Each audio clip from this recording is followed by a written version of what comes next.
My name is Gaurav Mishra and in this particular video we will be talking about class 11th का chapter number 8 जिसका नाम है Cell the Unit of Life। जो topic इस video में discuss किया जाएगा उसका नाम है prokaryotic cell and in the course of the video you will get to realise and understand size and shape of the prokaryotic cell. You would also learn about the cell envelope and its modification. इसके अलावा हम समझने की कोशिश करेंगे ribosomes और inclusion bodies क्या होती हैं एक प्रोकैरियोटिक सेल के अंदर, और फाइनली बात की जाएगी genetic material of prokaryotic cell के बारे में। तो what you see here is a typical diagram of a prokaryotic cell which consists of flagella। इसके अलावा सीलिया भी हो सकता है depending on what the size is or what the cell is। दोनों ही सीलिया और फ्लैजिला एक लोकोमोटरी ऑर्गन है। अगर हमारा प्रोकैरियोटिक सेल इमोटाइल होता या नॉन मोटाइल होता तो इन दैट केस उसको सरफेस के साथ जोड़ने का काम करती है यहाँ पर ये फिम्ब्री। कई बार मैं देख पाता हूं कि जो मेरे प्रोकैरियोटिक सेल्स होते हैं वो आपस में जुड़ करके रिप्रोडक्शन कर पाते हैं जिसे कॉन्जुगेशन कहा जाता है। वो कॉन्जुगेशन जब होता है तो बीच में एक कॉन्जुगेशन ब्रिज बनता है या कॉन्जुगेशन पिलाई बनती है जो बनती है स्पिली की वजह से या पिलाई की वजह से। We find there are ribosomes present in the prokaryotic cell. हम देखते हैं एक प्रोकैरियोटिक सेल के अंदर छोटे छोटे बहुत सारे राइबोसोम्स होते हैं 70S टाइप के। राइबोसोम्स यहाँ पर प्रोटीन सिंथेसिस का काम करते हैं। इसके अलावा एक बहुत ही खास चीज आपको देखने मिलती है वो है प्लाज्मिड, जो कि का एक्स्ट्रा क्रोमोसोमल सर्कुलर डीएनए होता है which can impart to a prokaryotic cell pathogenicity, antibiotic resistance and other characteristics also। हम देखते हैं यहां पर जो जेनेटिक मटेरियल होता है which is in the form of DNA irregular pattern में अरेंज होता है। इसके ऊपर हिस्टोन प्रोटीन एब्सेंट होते हैं बच्चों। हिस्टोन प्रोटीन जो है they are pretty much relevant और pretty much related to the clip that the girls use for their braid। चोटी बनाने के वक्त आप लास्ट में रबर या फिर बकल लगा देते हो, वो क्या करता है आपकी चोटी को खुलने से रोकता है। वैसा ही कुछ काम यहाँ पर हिस्टोन प्रोटीन करते हैं जो कि का इस डीएनए के अंदर एब्सेंट होते हैं। अपार्ट फ्रॉम दैट हम देखेंगे न्यूक्लियर मेम्ब्रेन भी इस जगह पर एब्सेंट होती है। तो ऐसा अरेंजमेंट जेनेटिक मटेरियल का जहां पर न्यूक्लियर मेम्ब्रेन एब्सेंट होता है उसे कहा जाता है एक nucleoid, and this nucleoid is the characteristic feature for a prokaryotic cell. Now, having done with the introduction part of the prokaryotic cell, we will try to move and discuss about size and shape of the prokaryotic cell। अगर हम size and shape of prokaryotic cell की बात करते हैं तो the size can vary greatly from 0.1 to 10 micrometer in diameter। इसका मतलब क्या होता है, जो साइज होती है वो बहुत ज्यादा वेरिएबल है और इसके जो डायमेंशन है वो 0.1 से लेकर के 10 माइक्रोमीटर तक हो सकते हैं। एक प्रोकैरियोटिक सेल के लिए जो डेटा हमारे पास अवेलेबल है उसके अकॉर्डिंगली जो स्मॉलेस्ट सेल है वो डायलिस्टर न्यूमोसिंटिस है, और जो सबसे बड़ा प्रोकैरियोटिक सेल है वो है Spirillum volutans. You can look at the screen and get an idea how do they look. For a prokaryotic cell we can also see there is a greater variation in the shapes. ठीक है, इनके shape के अंदर भी बहुत सारे variants देखने मिल सकते हैं हमको। तो जिनमें सबसे पहले जो हम देख पाएंगे वो क्या होगा, इनका शेप हो सकता है कोकस। कोकस मतलब क्या होता है, स्फेरिकल शेप होगा। तो आप यहाँ पे देख पा रहे हो राउंडेड शेप जो प्रोकैरियोटिक सेल होती है उसको हम लोग कोकस के नाम से जान सकते हैं। उसी तरीके से अगर रॉड शेप रहेगा तो उसे बैसिलस कहा जाएगा।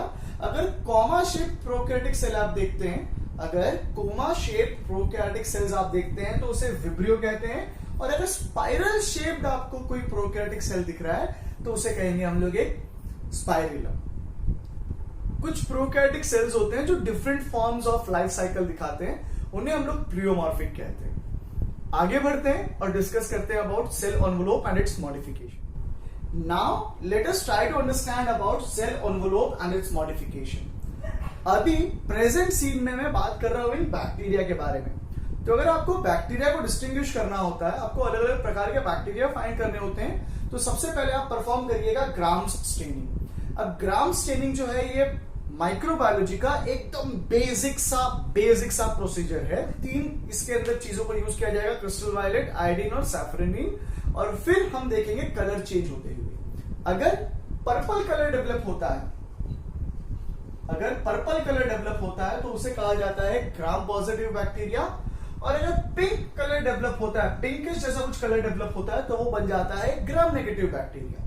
तो ये ग्राम पॉजिटिव बैक्टीरिया जो होते हैं they get stain during the process on the contrary to this, ऐसे बैक्टीरिया जो ग्राम स्टेन के द्वारा या फिर ग्राम स्टेनिंग प्रोसेस के द्वारा कलर को रिटेन नहीं कर पाते हो, स्टेन ना हो पाते हो, वो बन जाते हैं ग्राम नेगेटिव बैक्टीरिया। ऐसा क्यों होता है कि एक स्टेन रिटेन कर पाता है और दूसरा स्टेन को रिटेन नहीं कर पाता है? तो जो ग्राम पॉजिटिव होते हैं उनकी सेल वॉल बनती है पॉलीसेकेराइड्स की और म्यूकोपेप्टाइड की। इनका अरेंजमेंट कुछ इस प्रकार का होता है कि जब स्टेन इसके ऊपर करते हैं, हम उसके ऊपर स्टेनिंग करते हैं तो वो कलर को रिटेन कर लेता है। ठीक है, इनका अरेंजमेंट इस तरीके से होता है कि सेल वॉल को मजबूती प्रोवाइड की जाए। जबकि का फॉर ग्राम नेगेटिव सेल ये सब कंपोनेंट थे, पॉलीसेकेराइड तो था ही, म्यूकोपेप्टाइड तो था ही सेल वॉल पे, उसके अलावा एक एडिशनल प्रोटेक्टिव लेयर होता है लिपिड का, जो कॉम्प्लेक्स बनाता है प्रोटीन्स और पॉलीसेकेराइड्स के साथ में।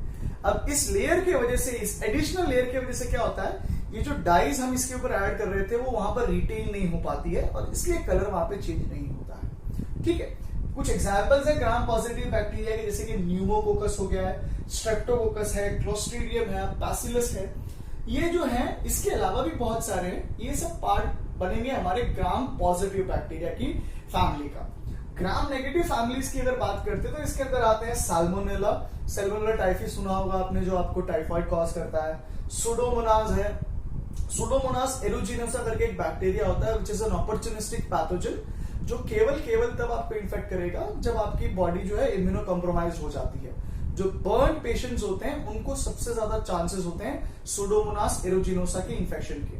तो आपने देखा होगा वो जो बर्न बॉडीज होती है, जो बर्न पेशेंट्स होते हैं, उनको एक डब्बे के अंदर डाल के रखा हुआ होता है, तो वो इन्फेक्शन से बचाने के लिए रखा जाता है। फिर Escherichia coli which is a very common inhabitant of our colon. Then Vibrio cholerae जो है, जो हमें कोलेरा कॉज करता है, हेजा करता है, वो सब जो है ये बिलोंग करेंगे ग्राम नेगेटिव फैमिली को। ये सब जिनका मैं डिस्कशन कर रहा हूं they fall into category of bacteria. Bacteria हमने पढ़ा हुआ है हमारे सेकंड चैप्टर में मोनेरा किंगडम के अंदर। अगर आप बैक्टीरिया के बारे में पढ़ाई कर रहे हो तो आप एक सब्जेक्ट स्टडी कर रहे हो जिसका नाम है बैक्टीरियोलॉजी। और अगर आप बैक्टीरियोलॉजी के फादर की बात करते हैं तो रॉबर्ट कॉक और Robert Koch, he happens to be the father of bacteriology. पहले के समय में बैक्टीरियाज को स्किज़ोमाइसिट्स कहा जाता था।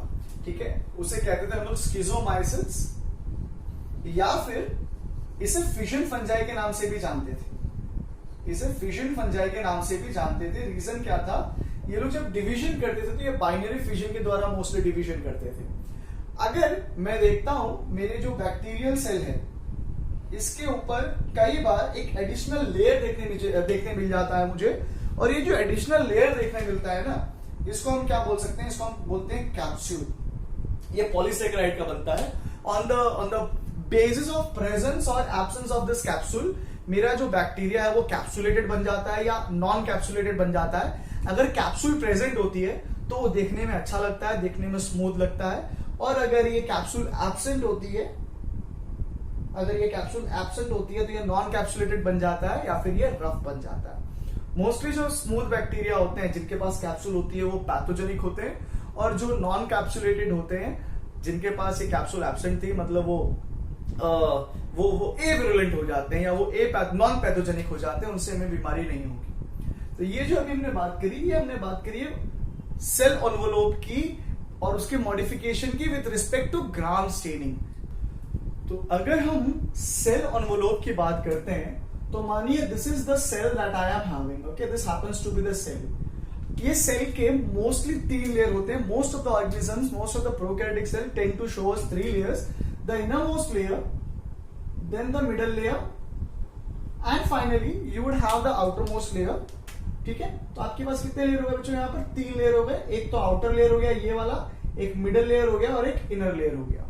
ठीक है, तो जो आउटर लेयर होता है that is referred to as the slime layer और the capsule, the middle layer is referred to as the cell wall, and the inner layer is referred to as the plasma membrane.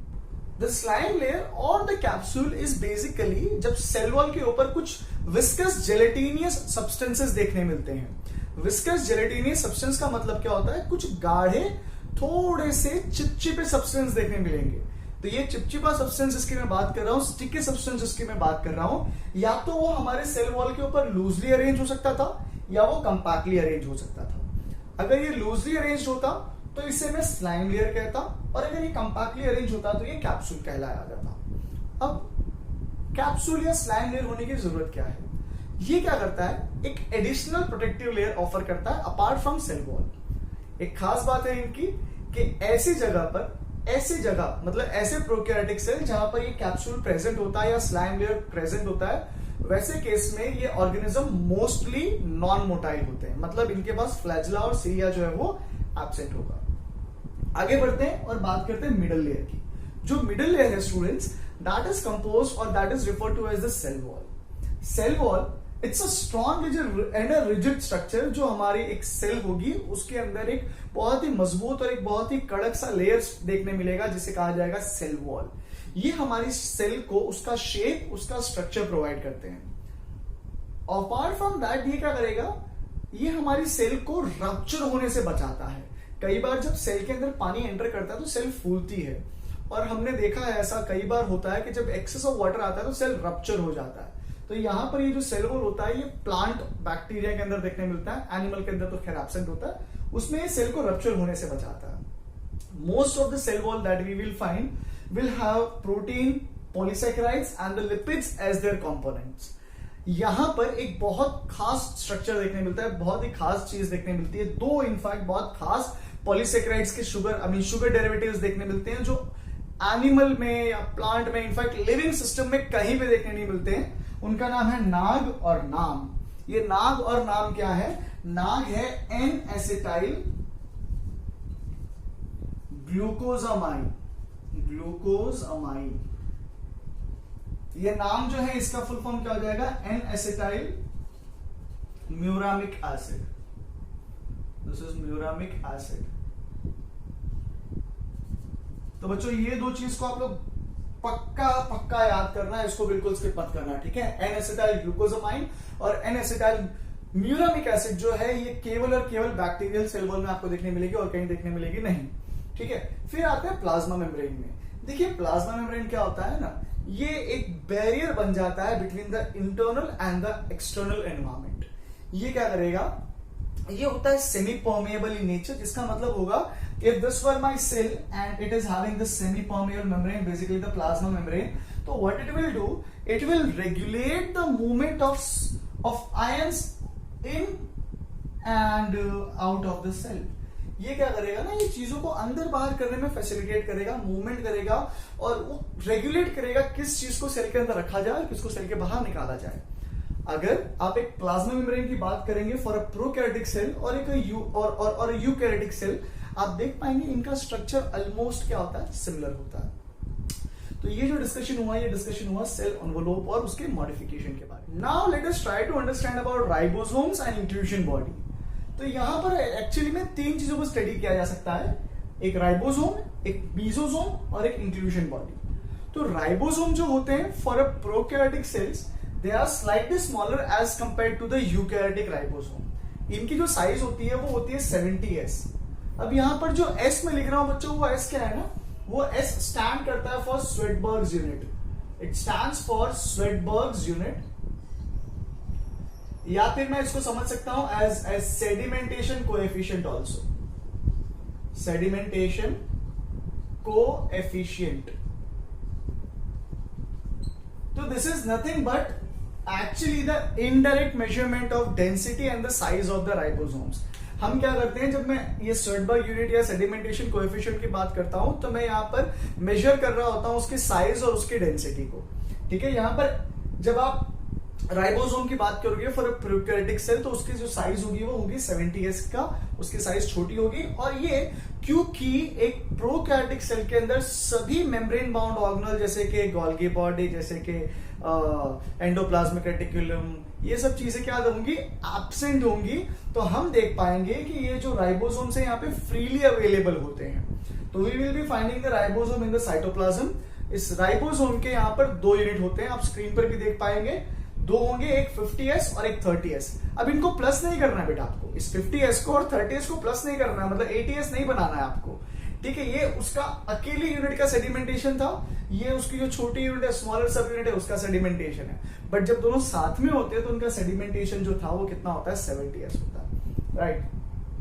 आपको कई बार एक prokaryotic cell के अंदर पोलिसोम या फिर polyribosome जैसा structure देखने मिल जाएगा, which is nothing but arrangement of ribosome such that it has attached itself to the mRNA। जब एक आरएनए के साथ में एक mRNA के साथ में हमारे राइबोसोम्स जुड़े हुए देखे जाते हैं तो उन्हें पॉलीराइबोसोम या पॉलीसोम्स कहा जा सकता है। ठीक है, फिर बात होती है मीजोसोम की। देखिए मीजोसोम क्या है, ये हमारी सेल मेम्ब्रेन थी। कई बार क्या होता है, ये सेल मेम्ब्रेन का एक्सटेंशन देखते हैं हम इनर के साइड पे, इनर साइड मतलब साइटोप्लाज्मिक साइड पे हम देखते हैं हमारा जो प्लाज्मा मेम्ब्रेन था वो अपने आप को एक्सटेंड करता है साइटोप्लाज्म की तरफ। तो उस केस में ये जो एक्सटेंशन फॉर्म हुए उसे कहा जाता है मीजोसोम्स। तो मीजोसोम्स आर इन्वेजिनेशन और extension of plasma membrane in the cytoplasm. इसके 3 फॉर्म हो सकते हैं। The invagination could be in the 3 form, vesicles, tubular and lamella. ठीक है, ये जो मीजोसोम बना है बच्चों, इसका अलग अलग फंक्शन होगा, बट वो फंक्शन समझाऊं उससे पहले आपको एक चीज बता देता हूं मैं। अब देखिए आपके पास ये प्लाज्मा मेम्ब्रेन ऐसा है और दूसरी में प्लाज्मा मेम्ब्रेन ऐसे अंदर की तरफ इनवर्ट कर्व या फिर इनवर्ट एक्सटेंशन बना के बैठा है। दोनों में सरफेस एरिया कहां पर ज्यादा हो जाना है, इस एक्स में या वाई में? सही जवाब है, जो सरफेस एरिया ज्यादा होगा वो होगा इस वाई में। तो सरफेस एरिया बढ़ाने का काम करता है हमारा मीजोसोम। अब इस सरफेस एरिया बढ़ने से क्या क्या होता है, एक तो ये सेल वॉल फॉर्मेशन में मदद कर देगा। जैसे हम आगे के चैप्टर्स में पढ़ेंगे कि जब सेल डिवाइड करती है तो ऐसे सेल जहां पर सेल वॉल होती है वहां पर सेल प्लेट बनती है, तो वो सेल प्लेट बनाने में मदद करेगा मीजोसोम। दूसरा ये डीएनए को रेप्लिकेट करने में मदद करता है। तो डीएनए रेप्लिकेट का मतलब क्या होता है, जब एक सेल डिवाइड होकर 2 सेल बनाती हो तो उस दरमियान जो डीएनए होता है उसको भी डबल करना पड़ता है। तो ये डीएनए जो डबल होता है उसको डीएनए रेप्लिकेशन बोलते हैं। फिर आता है ये जो डीएनए रेप्लिकेट हुआ उसके बाद में क्या करना था, वो डीएनए को दोनों सेल्स में बांटना भी था। तो वो डीएनए को डिस्ट्रीब्यूट भी करने का काम कौन करेगा, मीजोसोम करेगा। फिर क्योंकि सरफेस एरिया ज्यादा है तो this mesosomes would be able to help in respiration and along with that they would be also carrying out the secretory purpose और फंक्शंस। आगे बढ़ते फिर बात करते हैं इंक्लूजन बॉडी की।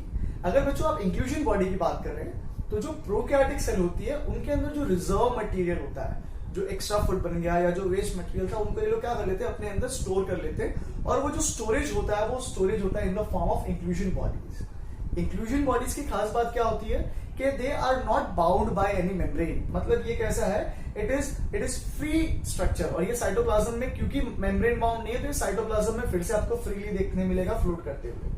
इसके कुछ एग्जांपल है, जिसके ग्लाइकोजन ग्रैन्यूल्स हैं, फॉस्फेट ग्रैन्यूल्स हैं, एक साइनोफिसिन ग्रैन्यूल भी आया है आपके बुक के अंदर।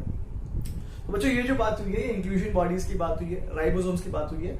हम पहुंच रहे हैं हमारे लास्ट हिस्से की तरफ जिसका नाम है genetic material. Now let us try to understand about the genetic material. अगर हम जेनेटिक मटेरियल की बात करते हैं तो क्योंकि मैं बात कर रहा हूं एक प्रोकैरियोटिक सेल के बारे में, तो मुझे समझना चाहिए कि यहां पर जो जेनेटिक मटेरियल है वो नेकेड तरीके से अरेंज होता है।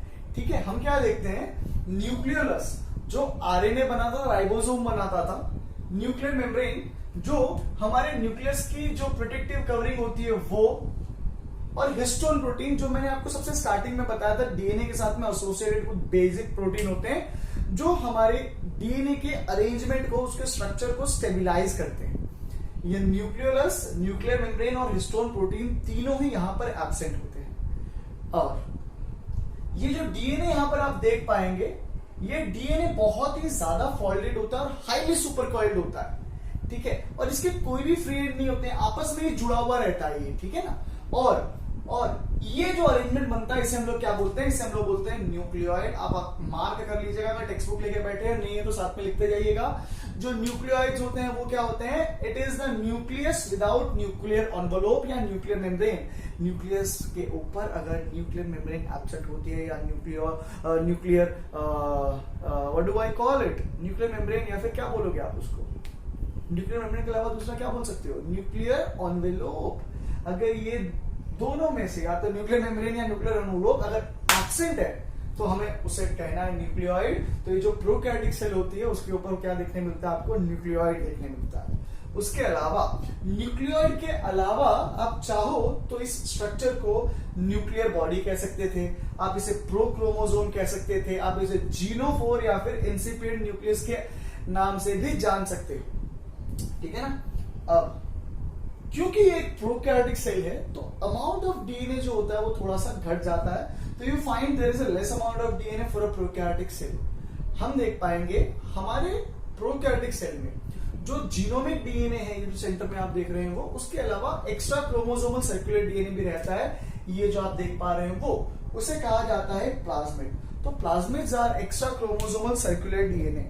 अब जो प्लाज्मिड होते हैं उसकी वजह से हमारे बैक्टीरिया को बहुत सारे एडवांटेजेस आ सकते हैं, जैसे कि इसके पास एक फर्टिलिटी फैक्टर आ जाता है, फर्टिलिटी फैक्टर या एफ फैक्टर बोलते हैं इसको हम देखते हैं ये पैथोजेनिसिटी प्रोवाइड कर सकता था, पैथोजेनिसिटी, या फिर ये एंटीबायोटिक रेजिस्टेंस प्रोवाइड कर सकता था, जस्ट अ मिनट, रेजिस्टेंस, या फिर ये NIF जीन प्रोवाइड कर सकता था। ठीक है, कई बार आप देखते हो कि ये जो प्लाज्मिड है ये एसोसिएटेड देखने मिलता है आपको विद द न्यूक्लियोइड, तो इन दैट केस ऐसे प्लाज्मिड को आप बोलोगे क्या, ऐसे प्लाज्मिड को आप बोलोगे एपिजोम।